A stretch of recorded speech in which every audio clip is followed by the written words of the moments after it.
So good day everyone, I am Gabriel Jicancines, BS ME2A. So today I will discuss the Cavite Mutiny, the 1872 Cavite Mutiny. So this is one of the most important history of Rizal and also the most important history of the Philippines. So without the 1872 Cavite Mutiny, there will be no Philippine Revolution or the 1896 Philippine Revolution.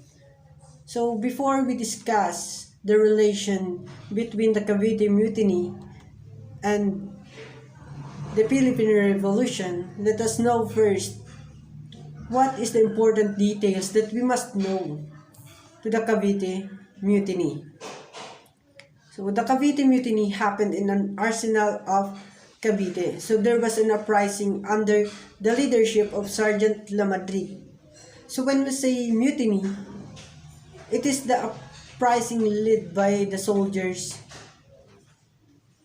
and the soldiers, the leaders that time are the Spanish, and the one who caused the mutiny are the soldiers under Sergeant Lamadrid.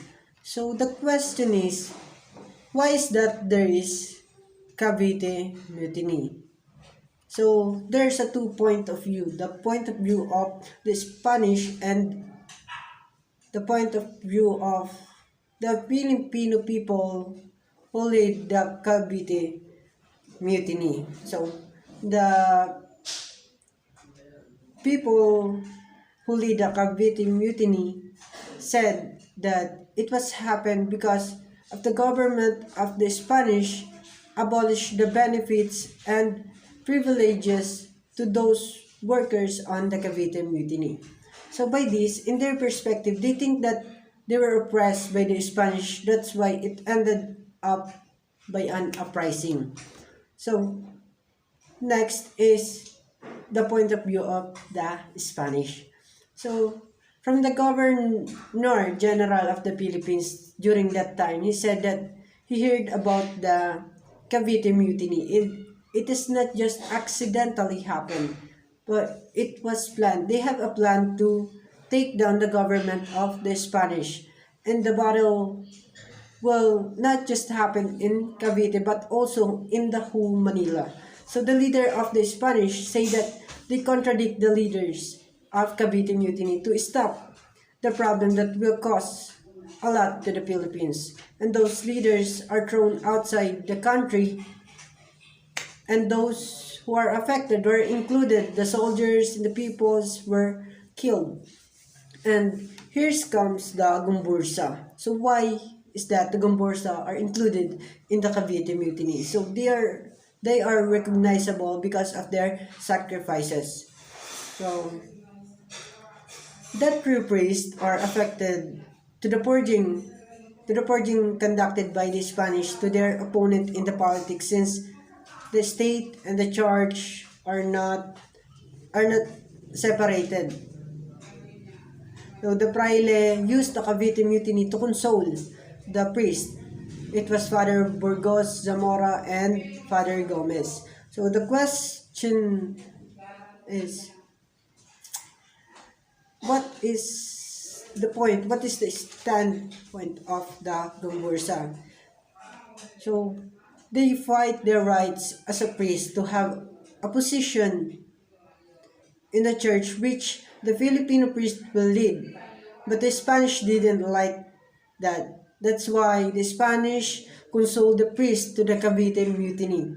So what they did is they used the arrested soldiers and other people to speak against the Gumbursa. So the soldiers and people who speaks, they were also killed. So what is the importance of the Cavite Mutiny? So if you will see one of the most important happenings in the Philippine history is the way the Spanish killed the three priests. It is all start when the three priests were hanged. So take note that the Cavite Mutiny is a widespread revolution. So the three priests were embroiled.